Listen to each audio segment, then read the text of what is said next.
TheMikeMagazine.com, bringing you only the best exclusives and entertainment. Hey, what's happening, news. Mike Magazine? We're excited to be able to talk to you all. Tony Yarber, running for mayor here in the city of Jackson. Tony Yarber, I understand you're a really busy man. I won't be before you long. Understand that you were councilman prior to running for mayor, correct? I'm currently city councilman for Ward 6 here in Jackson. Okay, and you were under LUMUMBA's administration, and I understand that you're running against his son. And I wonder, you know, a lot of people are saying if people agree with LUMUMBA's administration, why are so many people running for that spot? Tell the people of Jackson, the supporters of the Mike Magazine, why it is that you feel like you can do the job better. Well, because I understand where we are as a city. I understand the critical place that we're in. And quite frankly, I believe that experience is what's needed in order to move this ship forward. And it's going to take more than passion and ambition. Okay, how long have you been serving as councilman? This is my second term. Okay, and a term is what, 4 years? 4 years. Okay. And one more thing, you were, I first made contact with you over Facebook, and you passed me to Miss Pam, which is not a problem. But I just want to know, will you be easily accessible to the people of Jackson, because it was hard to get with you to do this interview? Well, let's just be frank.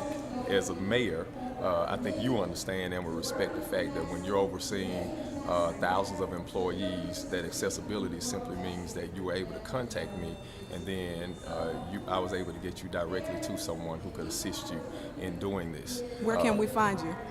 You can find me anywhere. You found me on Facebook, right? And when you Right. did, what did I do? I responded, right? Immediately, Right, yes. Immediately. Mm-hmm. And so I think that if you can find mayors, city councilmen in this state, if you can find 10 of them that will do that, especially in a city of this size, then I will pay you $25.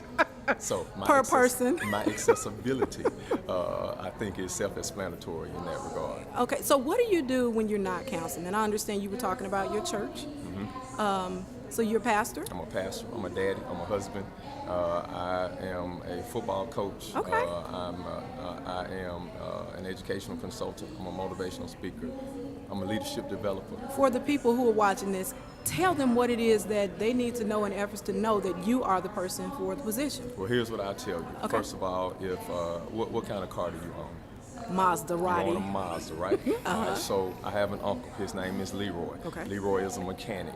I am not. However, I've worked with my uncle working on cars before. Okay. Your Mazda tears up, who do you bring your car to, Leroy, or do you bring it to me?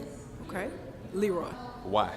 Because Leroy has experience. Ladies and gentlemen, the city of Jackson is in a position where your water pump has gone out. You need a mechanic, and you need someone who understands how to get this job done and how to do it from day one. I'm Leroy. I'm the one you need to move this city forward and to get that Mazda fixed. Come on, give me some. Bam. Thank you so much for your You're time. welcome. You have a great day. All right, you too. And so I think we'll just get started because they are on a tight schedule. As I said, Councilman Yarber is here, and so we're going to start with him and asking him to address you this evening. Please welcome Councilman Tony Yarber.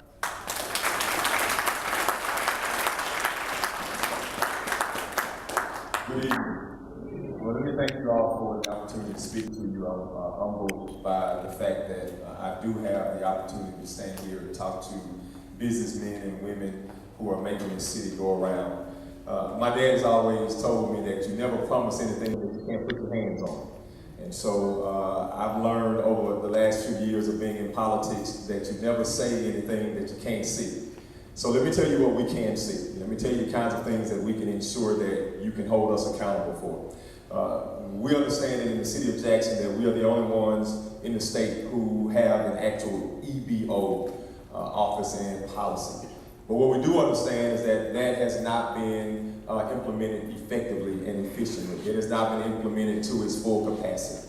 So we're fully committed to ensuring that that EBO office is fully engaging, that it is engaging you and ensuring that you have the opportunity to do the kinds of things that you need to do to make sure that your business grows and that it thrives. What we also understand is that we have an obligation to people who have committed to this city. We have an obligation to people who have been here. So we are committed to doing anything with anyone outside of the city of Jackson until we have respected those of you who have committed to the city. So to those of you who have been doing business in the city for the last 25 years or the last 30 years. I was in a place yesterday, and the man who was in there said that he had been doing business for 25 years and said that he had never seen a mayor come in his place. And I think that we have to respect those folks, whether we consider their businesses to be large or small. And we have to do a better job of respecting what you do and how you give.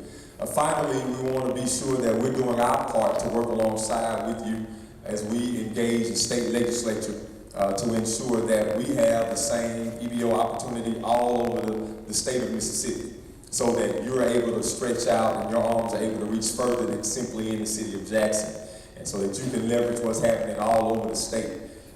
We understand that there are things that we call set-asides, but I'm convinced that set-asides are enough. I'm convinced that you should have the opportunity to compete, and to compete at a level that gives you the chance to have the same capacity and fairness at the table as anyone else. So we're committed to that. We're committed to doing exactly what the law allows us to do. And we're going to leverage that to the fullest degree.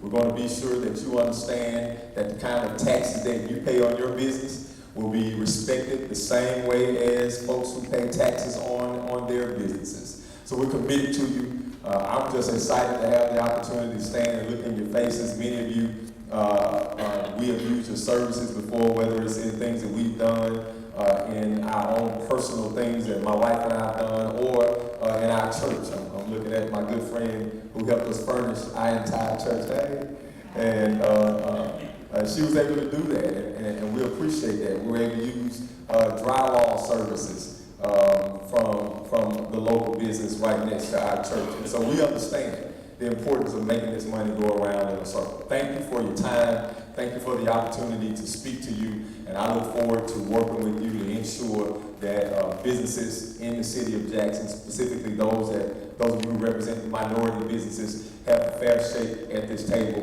And my commitment to you is to be sure that that playing field is level, it is fair, and that you are represented. Thank you, and we appreciate you for being here.